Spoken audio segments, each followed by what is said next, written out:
Lots of people fiercely disagree about abortion. Both sides claim that the other is immoral while using emotionally charged rhetoric. On the pro-choice side of the debate, many people argue that women's fundamental rights include the right to make decisions about their own bodies. On the pro-life side of the debate, many claim that a fetus, or what some call an unborn child, has a right to life. The pro-choice side shares heartbreaking stories of women who were victims of rape or who were forced to carry a baby to term that had crippling disabilities, often risking the woman's life in the process. The pro-life side often paints a horrifying picture of innocent babies ruthlessly slaughtered by loose women and vicious doctors. They share stories of women who regret their abortions, and some even compare abortion to slavery. Woven into the rhetoric, both sides claim that the other violates rights. To understand which side, if either, is correct, we need to understand what rights are, where they come from, and how they apply in this fairly unique context. What are rights, and where do they come from? Some claim that rights come from God, but there is no evidence for God, much less for any God-given rights.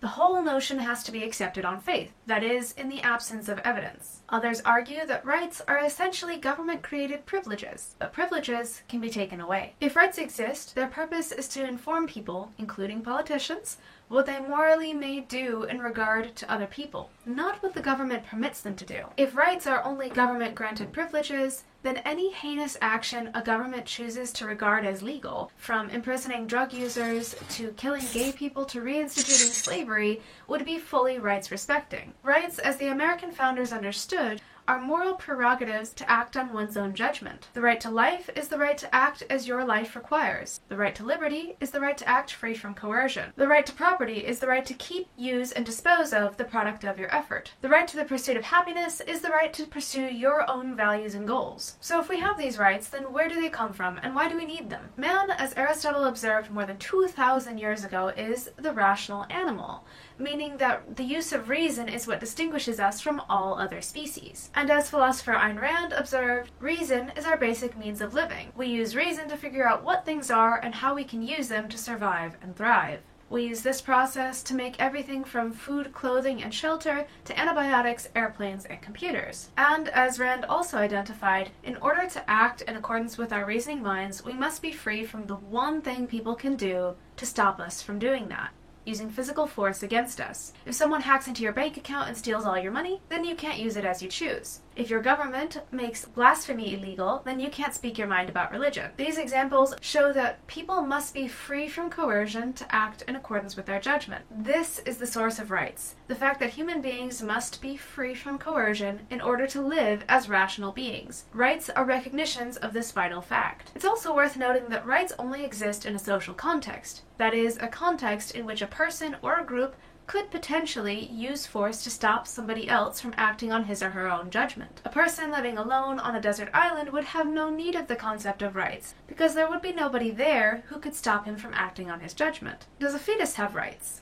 To answer this question, we need to understand what makes embryos and fetuses different from babies. When sperm fertilizes an egg, a single-celled zygote is formed. Over time, and with nutrients provided by the woman, the zygote develops into an embryo, and then a fetus, and finally into a baby. The important thing to note is that in all except for the last of these stages, the developing potential baby is physically attached to and completely dependent on the woman. Birth, by contrast, is the detachment of the fetus from the woman. Birth begins a new and very different stage, one in which rights apply to what is now a baby, an individuated human being in a social context, and rights only apply to human beings who are individuated and in a social context. The fact that embryos and fetuses have human DNA or that they are alive does not mean that they have rights. It means that they are human, but rights don't apply to things simply because they are human. A fetus does not exist in a social context. It is inside of a woman. It cannot even perform basic biological functions such as breathing or digesting for itself. And whereas a fetus is a potential individual, a woman is an actual individual. She has values, goals, and relationships.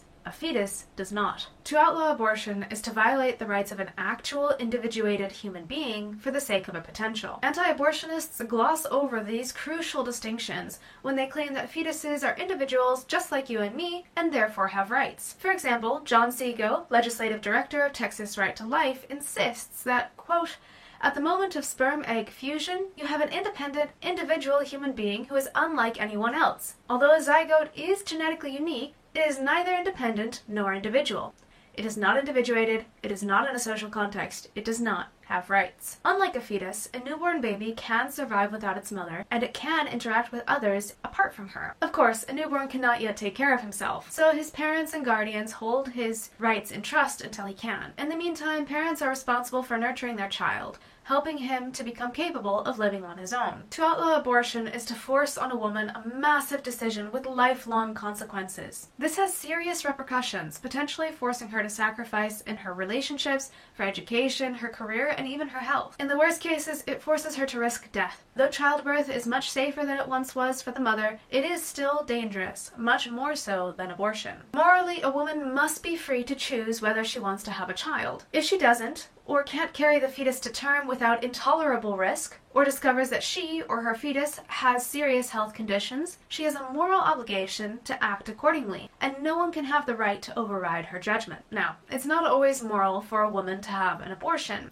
It depends on the full spectrum of her values and goals, along with her health and the likelihood of her having an especially difficult pregnancy or childbirth. She should also take into account the fact that abortions in the second and third trimesters are significantly riskier than those in the first trimester, so by delaying an abortion, she may unnecessarily risk her own health or life. Only by rationally weighing all of these factors and any others that are relevant can she come to a moral decision regarding whether or not to have an abortion. Given that fetuses do not exist in a social context, but inside of a woman, they do not have rights. Women do. And a right to life means a right to live according to one's own judgment, to pursue one's own values without being forced to sacrifice, including sacrificing one's values for the sake of a potential.